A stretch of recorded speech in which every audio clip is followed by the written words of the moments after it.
Hi, TikTok family. I just wanted to jump on here to say there is a difference between knowing God and having a personal relationship with God through His Son, Jesus Christ. There's a lot of people that do not believe in God, and that's their choice. But it doesn't mean there's no God. Okay? So I'm saying this because I have seen preachers, I've seen a lot of Christians, when they're on the mountaintop and everything is going well, they can tell you to trust God. God is going to deliver you, pray and all of that, for you, and try to have faith for you, to tell you to hold on because God is going to pull you through. And you listen to what they said, and God pull you through. But when the table is turned and they're in that mess of the valley of darkness, of depression and sadness, maybe they lost their loved one, maybe they lost their children, maybe they lost it all. And you, in return, will go back and say, hey, you need to trust God. They're going to tell you, majority of them are going to say, I don't want to hear that. Why would God take my son? Why would God let this happen to my wife or my husband? I've heard it many times, okay? But the point I'm making is, having a relationship with God, you never question God.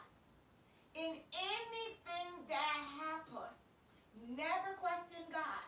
Yes, it's tragic, but you ever wonder what? There's something called generation curse.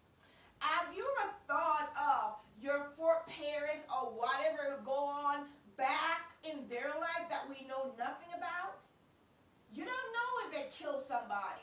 You don't know if they robbed somebody. You never know what they did in their life because we all was born in sin.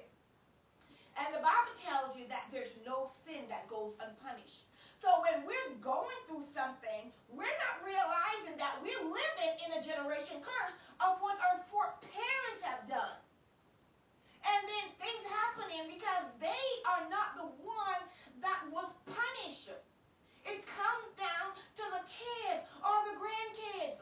And then we wonder why God, allowed this to happen. The thing about it is there is no sin that goes unpunished, and it's called generation curse. It goes through generation.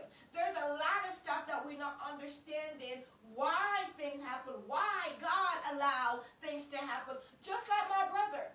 My brother is missing from 2017. We know he was killed, and we know his wife did it, but there's no body. So my thing is, am I blaming God? Why you let this happen to my brother and all that? No, because I have a personal relationship with God through Jesus Christ, and I don't need nobody to tell me who He is, because I know when I was in my pain, when I was in the valley, and when I was on the floor wallowing and crying and screaming, that's when God showed up for me. Because when I was in my pain, I couldn't hear Him. Because I was so mad. I was so frustrated. I could not hear God talking to me because there was too much pain and anger that was in my spirit. So I couldn't hear what God is saying. And then I learned that I am basically keeping myself back because I have unresolved pain, unresolved problem going on. And that's when I realized that you gotta let it go. You got to let things go. So not because something happened to your family, you're gonna say there's no God. Even Satan knows there's God. And then secondly, we said we don't believe in God, but you believe in evil. You believe in what you call it as Satan. But you don't believe in God. Trust me, at the end of everything, every knee shall bow and every tongue shall confess that Jesus Christ is Lord. So that's what I want to talk or share with today. So I hope it helps someone today.